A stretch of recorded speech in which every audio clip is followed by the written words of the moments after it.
IVM. Storytel is an audiobook platform that lets you hear hundreds of thousands of stories on your mobile, on your PC, wherever you prefer. You can get a great deal by signing up at the URL storytel.com/IVM. So this week I'm going to recommend Watership Down by Richard Adams. It's a quirky book. It's the story of a group of rabbits, how they face the destruction of their den and subsequent escape and journey to their new home. It's funny, it's heartwarming, really cool. It's basically Exodus with rabbits. I think you'll enjoy it if you haven't read it before. And let me tell you a little bit about where you can go get it. Go get it at storytel.com/IVM. And you know what will happen? If you go and sign up on this link, you'll get your first month for just 99 rupees a month instead of $299. That's $200 off. Go get this book right now. You'll really enjoy it.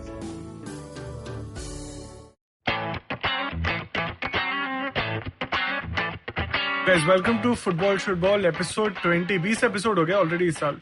जबकि game week ज़्यादा, I think 22 game week है. This time we're calling it Baazigar. This episode is called Baazigar. क्योंकि हार के जीतने वाले को क्या बोलते हैं Sapre? Baazigar. Correct. What is this in reference to though? City coming back, but if you would give me a moment to explain, maybe I would explain it of my own accord. Karthik, say hello. Hi, I was thinking because I like to do these word puns, why didn't you make it Baazigar? You know, because bees... Karthik, there is a difference between what you like and what everyone else likes. Yeah. That is specifically that difference about those puns. But anyway, fine. Apart from jokes bombing, we have many teams bombing. And it's been a long week because 2 game weeks have since passed the last time we spoke. United have scored 12 goals in 2 games and gotten 4 points out of that. So not bad at all. I mean, net, not bad. Arsenal have gotten 0 points out of 2 games. So pretty okay. Fulham have drawn with West Ham, which is, I think, their only point that they can respectfully talk about. So overall, I think it's pretty good. But there's a lot of stuff happening at the top of the table. Teams getting very close. Klopp has a lot to say about the differences. So do we about the FPL table. Sapre is on fire, but we'll get to that in a minute. Before we get into all of that, do you guys have any quick words before we cut into a quick break? No, cut into a break because I want to crack an Arsenal joke after we come back. So we will not come back from the break, guys. This is Football Shootball. See you next week. See you next week. No, we're kidding. We'll have to listen to Sapre's joke. He's 1/3 of this podcast. We'll be right back. Hello, everybody. Welcome to another great week on the IVM Podcast Network. If you are not following us on social media, please do. We're IVM Podcast on Twitter, Facebook, and Instagram. I'd like to thank our sponsors this week, Storytel and thewholetruthfoods.com. So, great week on the network. Number of really, really interesting shows for you guys to check out. Here are a couple of the ones that I would like to highlight for you. Check out This Round Is On Me. Gauri Devi Dayal talks to her husband Jay Yusuf about mixing business and pleasure. They're the husband and wife business partners at Food Matters Company. Give it a shot. Really fun show. On Naan Curry, they speak about chaat, the queen of the street foods. A fun episode. They canvass the beauty and romance of street food, its cultural importance in a city, and they also discuss the unfortunate harassment that street vendors sometimes go through. On Paisa Vaisa, we had Madhuchanda. They join Anupam talking about the budget and the different aspects of it. Storytellers and Storytellers features Shreyansh Pandey, creator of Gulak, a great conversation and some interesting insights into facilitating and nurturing writers. Do check that out. On Thale Harate, the Kannada podcast, Mansi Prasad spoke to Pawan Srinath about the history and appreciation of Indian music. It's a really interesting conversation. They discuss classical music and how it evolved in India, what are the various musical instruments and how they developed. Really, really fun, interesting stuff. And with that, let me get you back to your show. And we are back with the third class of this podcast. Sapre, go ahead with your joke. The audience is dying. Audience is dead. When they saw the Aston Villa Arsenal game, they were dead already. We're trying to revive them. What I thought when you said Baazigar and Haar ke Jeet, I understood the Haar part, which is the Arsenal bit. What was the Jeet part all about, right? I mean, how bad do you want to play this season? The Jeet part was when we beat Manchester United 1-0. अच्छा. ठीक है, हो गया, खत्म हो गया. अब हारने वाले को जोक सोच लो पहले. I was talking about Manchester City, who is well ahead of you in the table. Let's start with City doing so well and so recently. Beating Liverpool 4-1. I mean, thrashing is an understatement. And Liverpool at home, of course, at the Kop. So does Klopp now get to be renamed as the flop? Is it done? Is the time done, Karthik? I think the title defense is done, but I think that's about it. Let's not go. Would you still say that they're the best team in Europe? No. Of course not. That they weren't. That Bayern Munich took that mantle over. Bayern, of course, are playing in the Club World Cup. But so no, they're not. And I know what you're trying to refer to there, which is like I was always keen on this Liverpool versus Bayern Munich matchup. Don't play the Champions League, just play these two at the final. I think, yeah. I mean, that aura has gone, hasn't it? I mean, apart from Klopp's excuses, Sapre, what do you? Chalo, let's say Liverpool are not the best team in Europe. Who's the best team in England?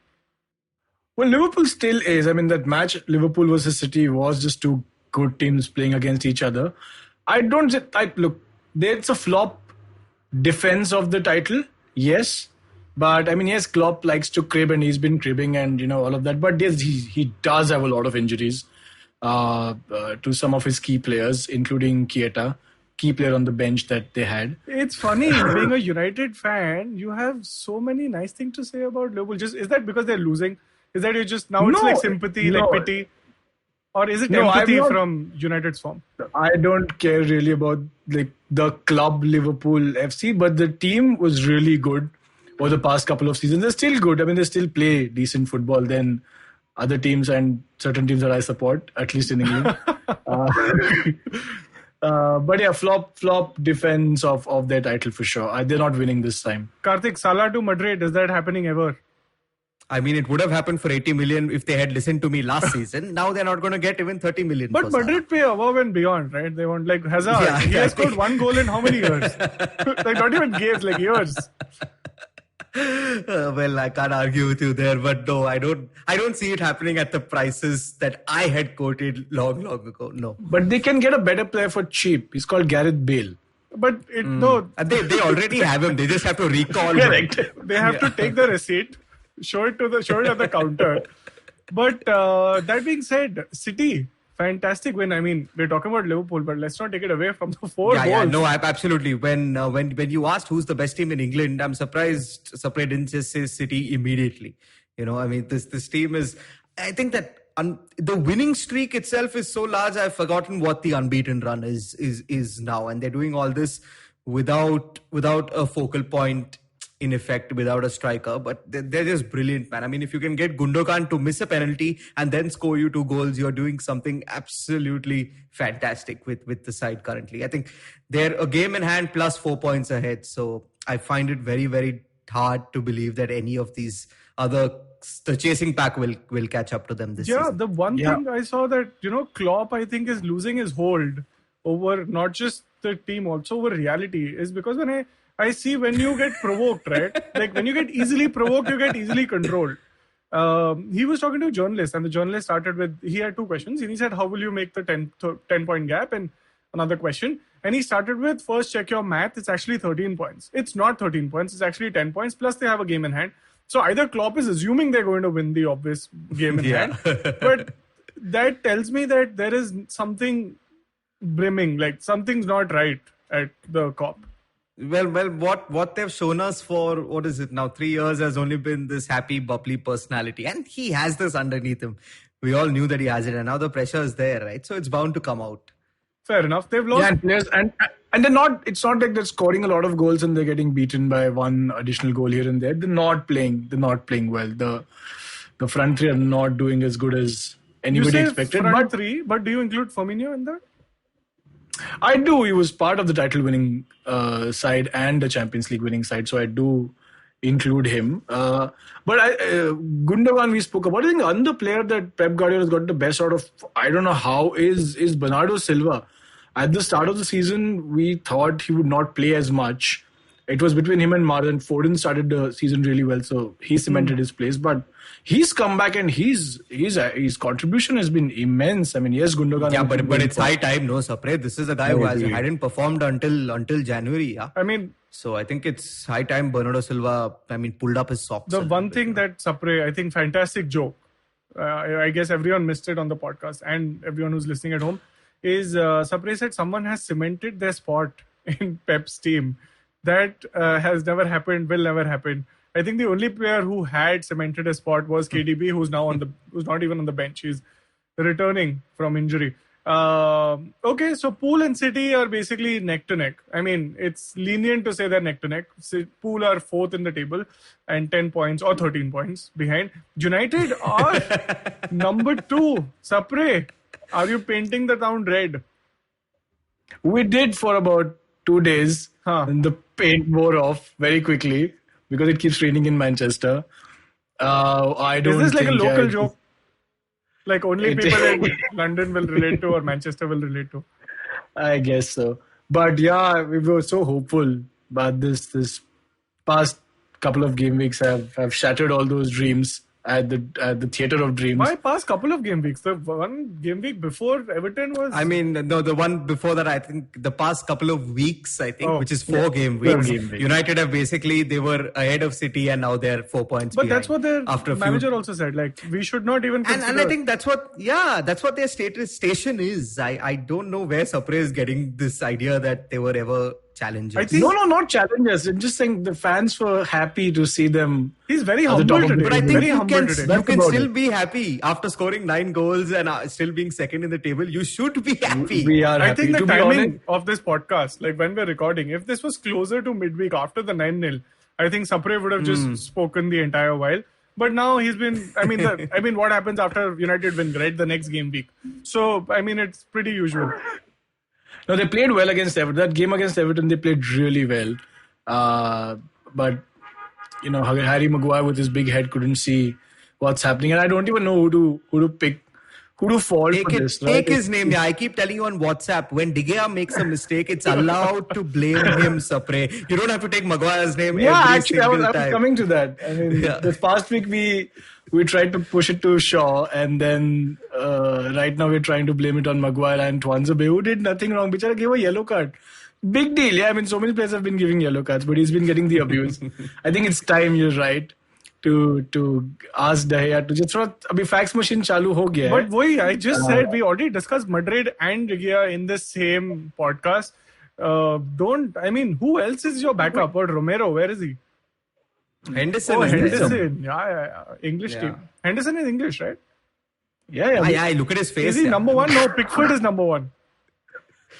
Pickford is Henderson. If Pickford is number 1 2, and makes so many mistakes, where is Henderson in that list? But yeah, to be honest, but for England, it's not as many. And I think Southgate just goes according to performances for a national side, which is probably a fair way. Podolski was picked his entire latter half of his career based on his performances for his national side, right? Fair enough, but it's nothing to do with Southgate.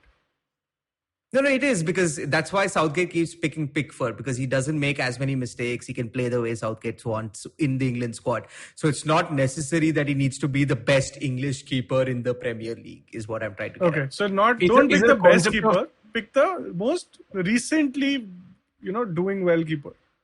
Yeah, who like he's your mate, right? Like, he's your mate. Okay, that is not how you should pick anyone. You could be interviewing people, you could be hiring people, you could be picking the national squad for your country. But I don't think that is a Sapre.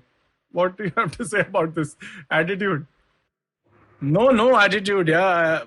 Just as game week to game week. Who cares about England national team? When you talk about national teams, there's Portugal to speak about, honestly. And there's France, of course. Portugal is basically Wolves plus Ronaldo. Yeah, and Bruno. I don't say that. Sorry. Someone has to take the penalty, na? Correct. Correct. Bruno wishes Ronaldo will let him take the penalty. Ronaldo is giving away a penalty. Like, oh my. This is, I need to see this day. Yeah, that's not going to happen. Enough, I don't want to talk about England. England, when they play at the Euros or wherever else, they'll play 7 on top, some one defender. But I have something to say about the 9-0 though. I absolutely enjoyed that game, and the opposition manager, right, Ralph Hasenhüttl, I hear he likes his tears. Maybe he should have saved a couple of them for the 9-0 defeats. Oh wow, that he has had in you're really pissed at the one time he showed emotion. But I agree with you. If Southampton want people to stop talking about the 9-0, they should stop losing 9-0. That is one way to, get rid of that baggage. I think every year they lose one team 9-0. So terrible. United, fantastic for doubling down. And that leads me to another point. That is the red card business that is happening in the last 2 game weeks or 3 game weeks. So many red cards. 3 out of the 4, I mean, the fourth one was Luis, which is obviously bad luck. But 3 out of the 4 were rescinded after the game. My question is, now VAR, I get it. We've had this discussion a million times over. Now the idea of VAR is to assist the referee, and I think the guy on the halftime show also said, I quote unquote, it's not to give the right decision. I don't know what that means. But the idea of VAR is to help the on-field referee make a more informed decision. And if it is like very clear and obvious a mistake, you can go, listen to the squad who's checking the footage, or go check the footage yourself. Mike Dean did exactly that. And I'm pointing to the most recent one, Souček. Like, I'm not going to talk about Luis, that's done and dusted. But Souček, he was given if you watch the game, Mike Dean saw that replay like 10 times and still went on field and gave a red card. Fair enough. But why did it get rescinded after then it doesn't make sense. If you're going to change the card anyway, then why give it in the first place? Yeah, that was so bad, man. That was just so bad. I mean, it's like, agreed, right? VAR is basically the technology. It's supposed to assist these two guys to come at a logical decision. But if two bloody Karelas are making those decisions, why are you so bitter, Karthik, talking about Karelas? Okay, so on that note, Mike Dean got a lot of abuse. So I hope no one has to face that kind of abuse. Starting from here, I think we should stop calling people names. And I apologize on behalf of Karthik. He has a terrible temper, and that stems from Fulham's form, so we'll apologize on his behalf. But going back to that... You know what, Mike Dean, if you have to give a red card, it was against Fulham. Give it like at the 60th minute so we have a chance. Not when it's 90 plus 6 minutes of injury time is up. Okay. I mean, you think you're United or what? Born to give red card, take penalty. Who do you think you are? Anyway, Sapre, what do you have to say about VAR? Because I know we've been on opposite sides of the debate. I would like to hear your thoughts on this. So everyone who's listening to this can make an informed decision of how they feel about VAR.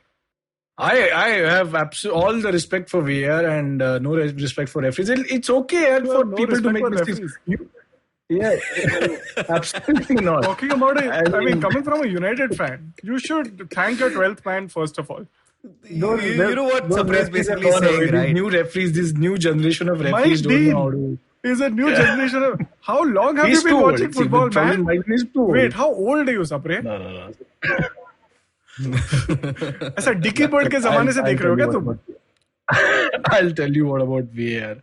Yeah, but no, Mike Dean is trying to become the story. I mean, and that was really very obvious. Do you think that actually happens? Like the referee trying to get the headlines? There is this. I don't want to describe him in terms because I may sound rude or I may speak unparliamentary language. But there's the guy in Spain. He's slightly balding. He has a very unique face. Yeah.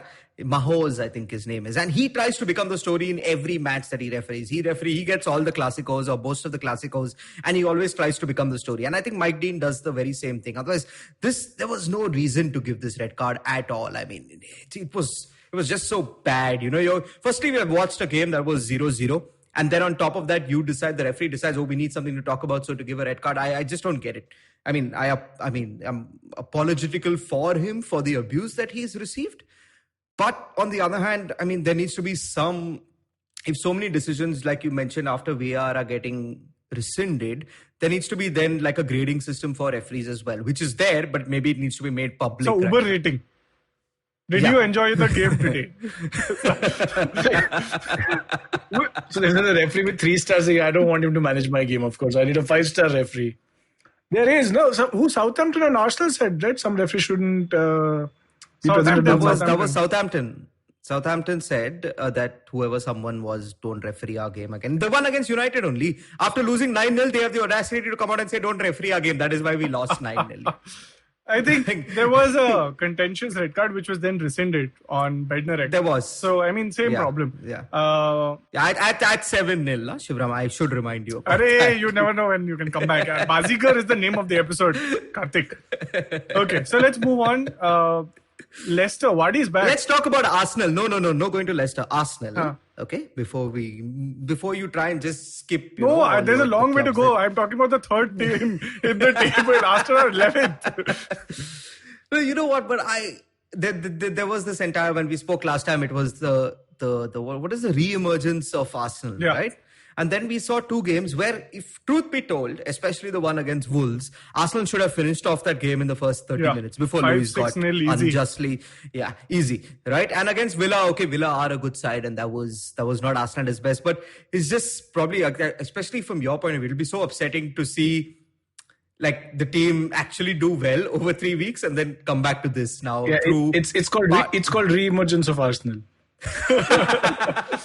I mean, I can't argue with that. Arsenal should have totally finished that game in the first half. And then you, of course, but like Sapre said, I find it really hard to agree with him, but I have to agree here. Arsenal have been doing this perennially. They do really well. They play great football, but they have nothing to show for it. And that has been the problem for the last 15 years. It's not just the last game week. They've been playing really good football. Robin Van Persie, man, like he was our best player in this decade. He left for United for only one reason, to win a trophy. He won the trophy the following year, right? So, I mean, if people cuss Robin Van Persie out a lot on social for being the snake, go into the next team. No, I mean, it's a professional decision. He made the right choice. He won a trophy and now he's done really well. So, no, nothing against him.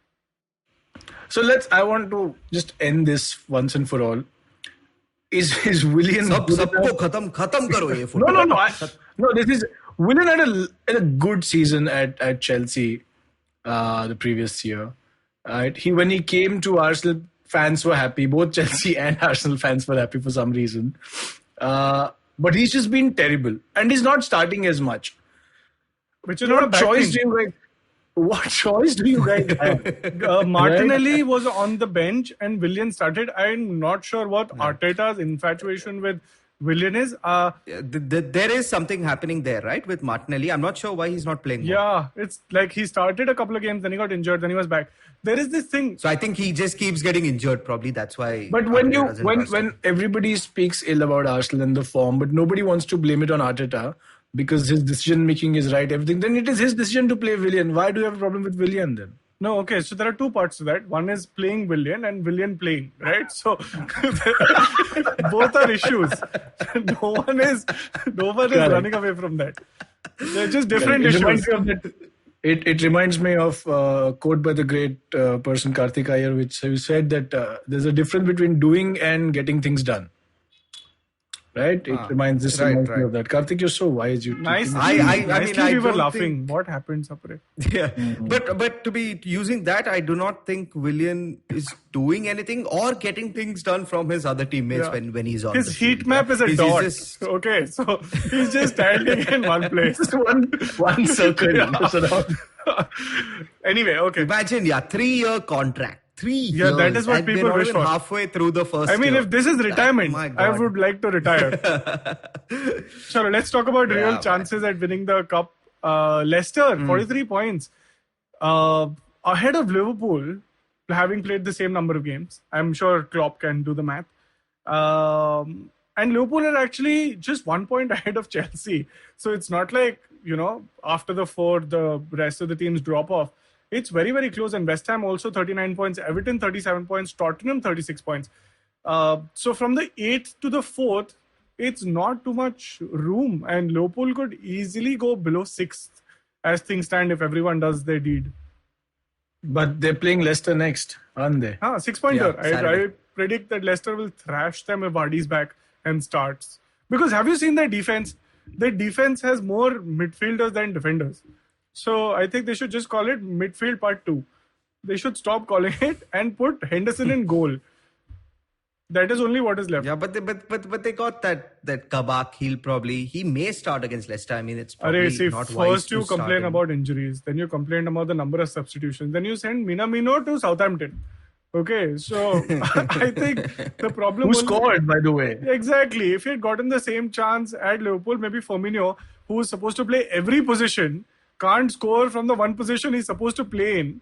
I think the problem is exacerbated by these decisions made. But I think you're making Leicester sound better than what they are actually. They were drab against Wolves. I think it was a 0-0 draw it ended up as. They had recently, two game weeks ago, lost to Leeds United comprehensively. They drew against Everton 3-1, to Leeds United. Yeah, I mean, but it was. If I remember that game, and Leeds were better. They against Everton also. Everton I felt were unlucky not to win that match. So I think Leicester aren't really that great. If I had to predict, I'm going for a Liverpool easy win over Leicester. Really? They're pretty good at the back. I mean, you can't deny that. Yeah, but I think that's one thing. And if Vardy, like you mentioned, if he's not there, or if he's not fit enough, right? Because at Vardy with his hamstring, you need him complete. You need him at 100% or as close to it as you can get. If he's not there, I don't see Iheanacho troubling Liverpool as he did to Fulham. Fair enough. Okay, so let's move on. And Sapre, I want your expert comments on this. Tuchel Ball, where do you think we are with the back-to-back victories for Chelsea? Do you think they'll make it to the Champions League? I don't know. It's just too early. I mean, he still doesn't know who's starting 11. He's played some 17 players since his come. I think Callum Hudson-Odoi has played the most number of games under him, probably after Mendy. But he's played well. He played well, yeah, which was very surprising with all the other players that he has. Werner started to find some form, so we don't really know where it goes. Wait. What do you mean Werner found form? No, I mean, at least from an FPL standpoint, he's finding form. 3 assists he got. Correct.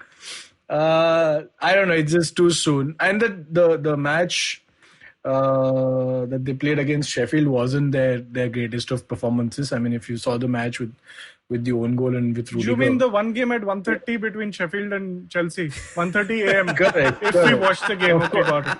Cool. Yeah, I watched it. If anyone's listening in and if you did watch that game, and if you're not a Chelsea fan, please reevaluate certain life choices. Yeah, or I mean, work in the BPO that you are working in. Stop watching games. So God only knows. We'll wait for a couple of injuries at Chelsea to see what Tuchel really does. Sapre is actually reevaluating his life choices right here on this podcast. Sapre, did you watch Leeds play Crystal Palace as well? No, I'm not going to do that. But that would have been a more interesting game than Chelsea. I'll tell you what. Only because it was Crystal Palace. Had it been Leeds against Brighton, I would have watched that match. Crystal Palace, I can't watch. Crystal Palace and Burnley, I can't watch. They're just the two most boring teams in the Premier League. It's not very easy to watch. The Crystal Palace manager is so old, sometimes he falls asleep during games as well. That is, I mean, he has something common with the fans. That's because the way he play. Okay, cool. On that really funny note, I'm sure you all found that really funny, is Chelsea playing good. Let's take a quick break, and on the other side of the break, we have a lot more to uncover on FPL. Sapre will now take over the FPL part of this podcast because clearly he's the only one who's in the know. We'll be right back after these messages. In a world of masks, you can't see our lips smile. But that's fine, because our eyes smile, our hearts smile, our entire being smiles. And when you hear of ordinary Indians doing extraordinary things, the nation smiles. A happy and beautiful smile. You can catch Smile India with Shifa Maitra every Monday and Wednesday on the IVM Podcast website, app, or wherever you get your podcast from. It's a 5-minute smile. Welcome back. So let's quickly start with what's up and coming in the coming week, and then we'll shift to Sapre's forte, which is FPL, taking a chance on players who no one is taking a chance on. A couple of big games coming up. City's playing Tottenham. Arsenal's playing Leeds. I just wanted to put that in there. Burnley's playing Fulham at some point in time, and Everton are playing Fulham. So they're going to get the hiding of their life. I have a question for the both of y'all, because this is a fantasy Premier League segment, right? Now, City, I think the next is a double game week for them. Okay? But we know about Pep Roulé and his entire ideology of not playing the same player for 2 matches in a row. Both of y'all have to pick one recommendation of one player who will get the most points across 2 games. Whether you think he's going to play the 2 games or not is immaterial.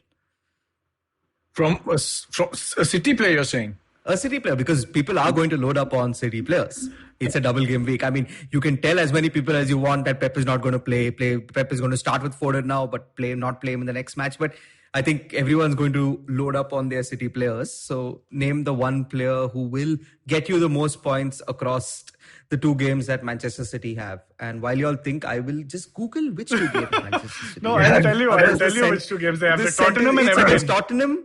Given that they're playing Tottenham, who are going to sit back, and Everton, who are not, the only player I think will start and will get you the points is Phil Foden.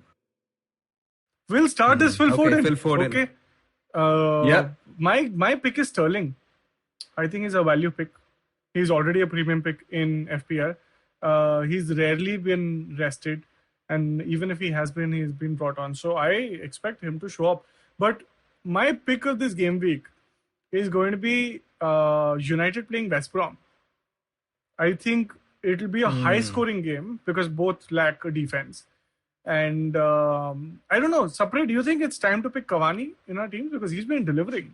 Hey, I had Cavani for the last 3 game weeks. Very well done. That's a fantastic pick. Yeah. Sapre, what do you think? It's Cavani In time? that 9-0 useless fellow, 1 goal he went and scored. Only 10 points I got. Everyone else got some 20, everyone 25 else with got that. the same. Only Bruno got 17. Everyone else got 8, 7, Bruno 9. only, na. Every Tom, Dick and Sapre has Bruno. Then No, you missed it. It's Tom, Sapre and Harry. Because right. Sapre is... Maguire. It's not Tom, it's Scott McTom. Anyway. Clean sheet for United. What are you saying? Away from home against West Brom. This is a potential 9-0. It's not that it's going to happen. But support United with Cavani.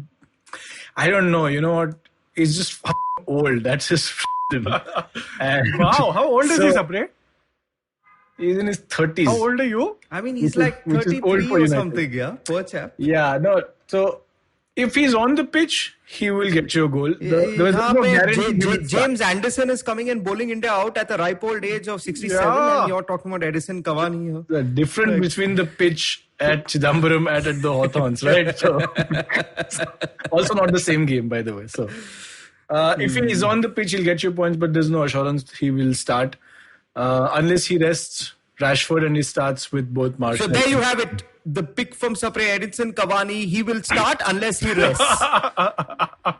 Oh wow, this is like FIFA. If you score one more goal at a 0-0, you can win. Very nice. My pick is actually going to be, I think it's DCL time again, guys. Playing Fulham and City. I think he'll get all his points against Fulham and then City, even if he gets his 2 points, you're fine. So I think it's time to pick DCL. DCL is back in how?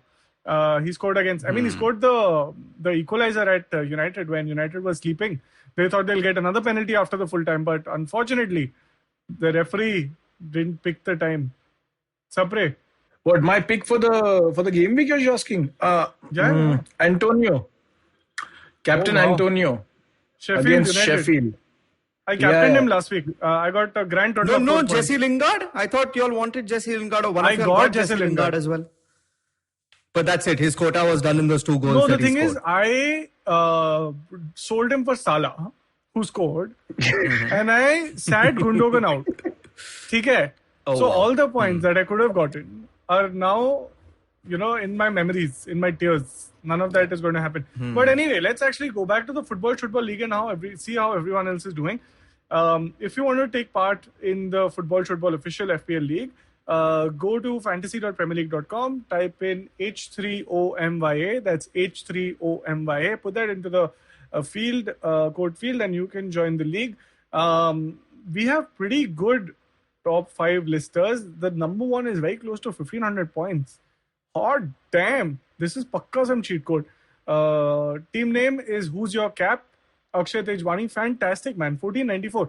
Number 2 is Gang G, which is Aman Gang G. 1491. Number 3, I will give you... I will give you 1,000,000 points, Karthik, if you can guess who's number 3 in the league right now. I'm guessing because we know this person and I remember reading a WhatsApp message, so I'm going to say Andre De Cunha. Ooh, there go your 1,000,000,000 points. I don't know how much I was going to give you. Vinam Suri is number 3. Really well done. 74 points, 1486. Vinam, if you're listening to this, of course you are. I think you're the only one.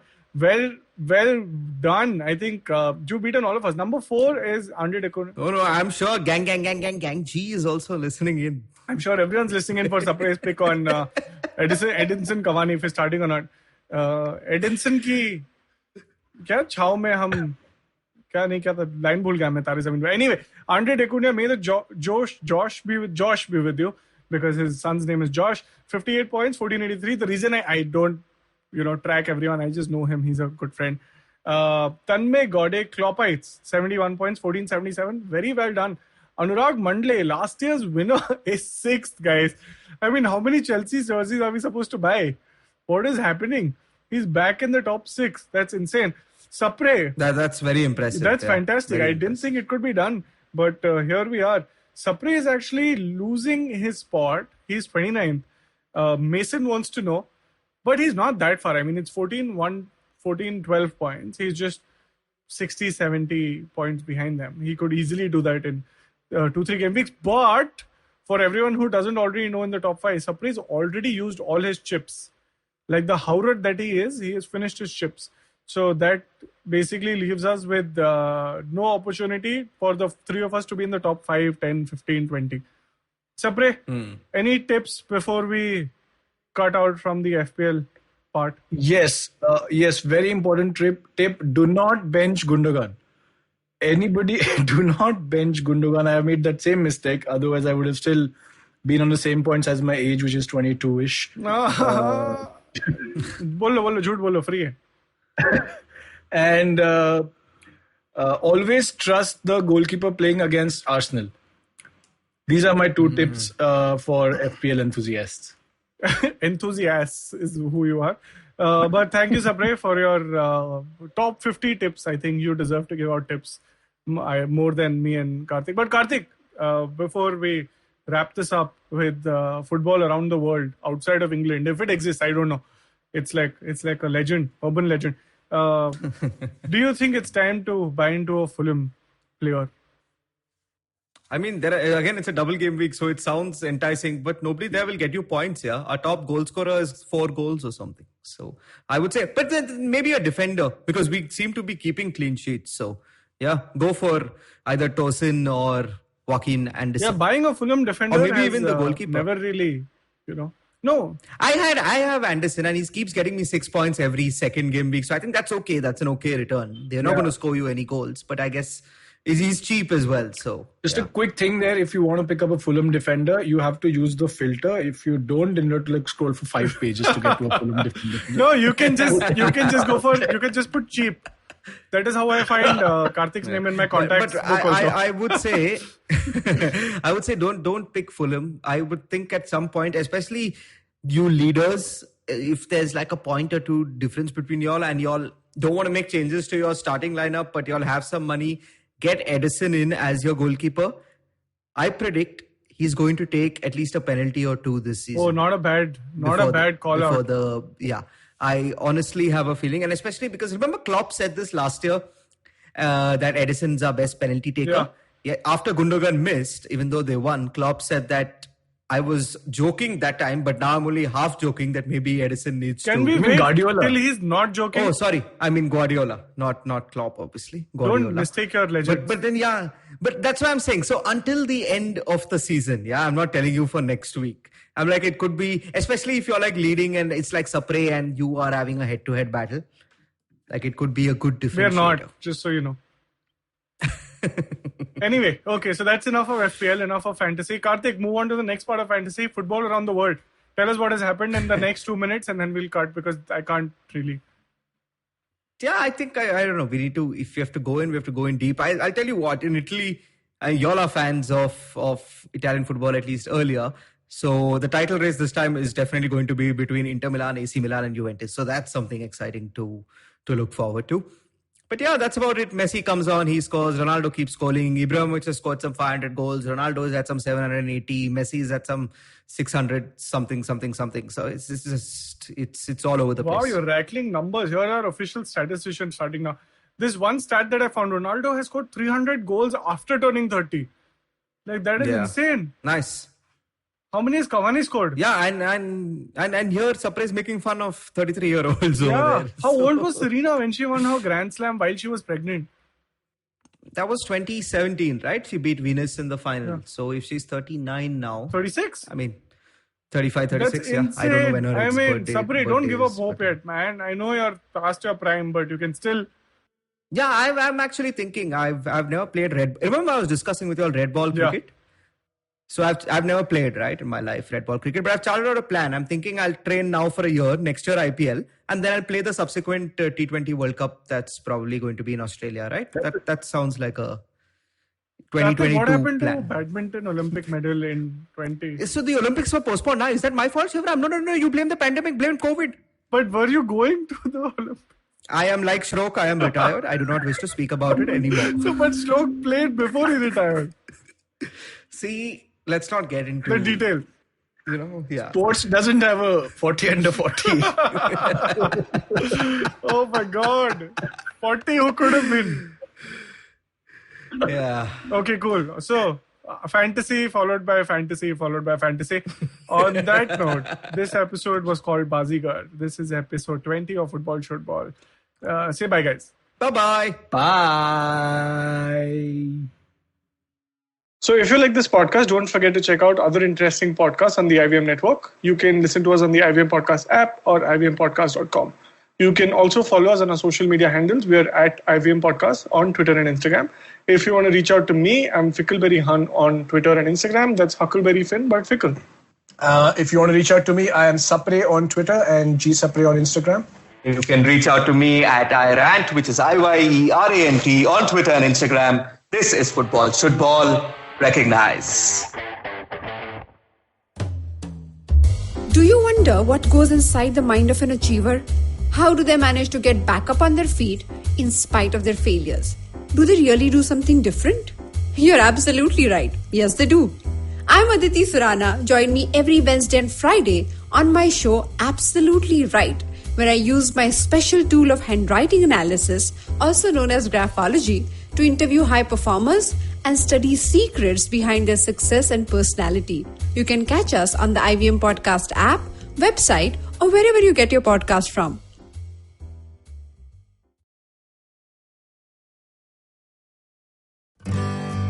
Working Monday to Friday glued to your chair making you feel dull? Worry not. Get your 5-minute weekly dose of travel around the world with postcards from nowhere.